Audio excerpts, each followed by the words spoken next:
আজি মই হাজো শুৱালকুছি সমষ্টিলৈ আহিছিলোঁ।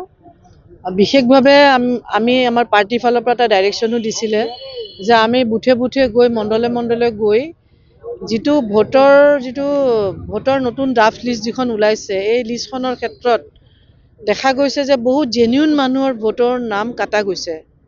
যোৱাকালি আপোনালোকে দেখিছে যে বৰক্ষেত্ৰী সমষ্টিত প্ৰায় 17,000 মানুহৰ নাম কৰ্তন হৈছে। তাতে পঞ্চায়ত সভাপতি হৈ 5 বছৰ কাৰ্যকাল কাম কৰিলে, তেওঁৰ নাম আৰু তেওঁৰ পৰিয়ালৰ নাম কাটা গৈছে।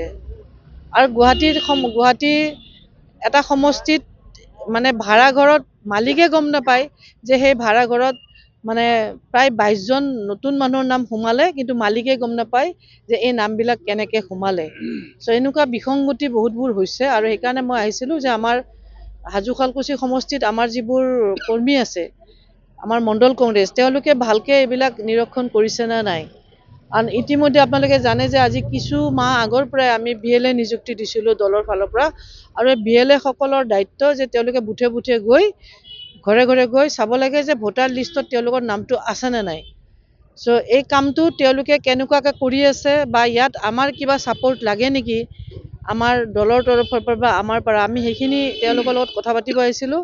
আৰু মই দেখিছোঁ যে তেওঁলোকে কামখিনি ঠিকে কৰি আছে। কিছু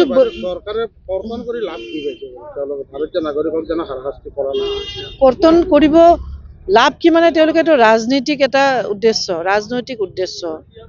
চৰকাৰখনে যদিও তেওঁলোকে ঢোকঢাল বজাই আছে যে আমি বহুত কাম কৰিছোঁ, ৰাইজে আমাক স্বইচ্ছাৰে ভোট দিব, তেওঁলোকৰতো নিশ্চয় সন্দেহ আছে। সেইকাৰণে তেওঁলোকে এনেকুৱা এটা পদ্ধতি লৈছে যিটো কেতিয়াও গ্ৰহণযোগ্য হ'ব নোৱাৰে।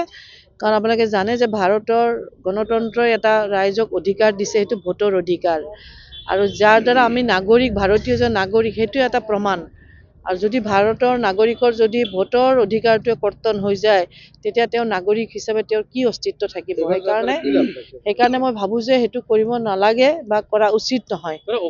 লাভ লোকচান এতিয়া আজিৰ তাৰিখত তেওঁলোকে ভাবিছে লাভ হৈছে, আৰু এইটো লোকচানো হৈ যাব পাৰে। ৰাইজে যেতিয়া বেয়া পাব ভোট কৰ্তন কৰিলে, তেতিয়া ৰাইজে বেয়াও পাব পাৰে। 4 তাৰিখে বিজেপিৰ এখন ভিডিঅ' কনফাৰেন্সিং হৈছিলে যে বিয়ালক লৈ, এইটোক লৈ, এছাৰক লৈ।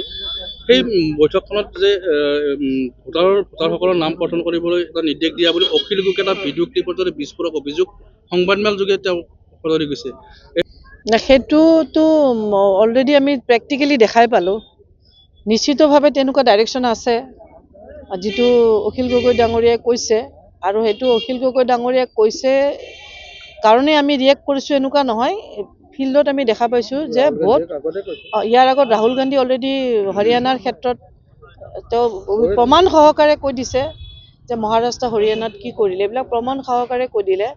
চ' আৰু ফিল্ডত আমি দেখাও পালোঁ যে যোৱাকালি যেনেকৈ আপুনি প্ৰতিদিন টাইম বা এনেকৈ কেইটামান চেনেলে কৰিছে যে বৰক্ষেত্ৰী সমষ্টিত প্ৰায় 17,000 ভোট কৰ্তন হৈছে। নিশ্চিতভাৱে তেনেকুৱা তেওঁলোকৰ ডাইৰেকশ্যন আছে, সেইকাৰণে এইটো হৈ আছে। চৰকাৰে বদমাচি মানে কি, চৰকাৰে এনেকুৱা কিছুমান কাম কৰিব উচিত নহয়। মই ভাবোঁ পাব্লিকে ৰিপ্লাইটো দিবতো, পাব্লিকে দিব। সেইকাৰণে আমি পাব্লিকৰ অপেক্ষাত আছোঁ। আমি সঠিক কথাখিনি ৰাইজৰ ওচৰত দাঙি ধৰিছোঁ। পাব্লিকে মেণ্ডেট দিব নিৰ্বাচনত, তেওঁলোকৰ পাৰ্টীয়ে আমাক আমি দলৰ কৰ্মী হিচাপে আমাক দলে যি দায়িত্ব দিয়ে সেইটো আমি পালন কৰোঁ। আৰু দলে যদি আমাক যোগ্য বুলি ভাবে নিশ্চয় বিবেচনা কৰিব। আৰু অকল দলে আমাক এনেকুৱা নহয় যে আমাক কাৰোবাক যাক ভাল লাগে তাকে টিকেট দিয়ে। আমাৰ ছাৰ্ভে ৰিপৰ্ট হয়, ছাৰ্ভে ৰিপৰ্টত যাক পাব্লিকে গ্ৰহণ কৰে, নিশ্চিতভাৱে ৰিপৰ্টত সেইটো ৰিফ্লেক্ট হ'ব, আৰু সেই হিচাপে দলে টিকেট দিয়ে।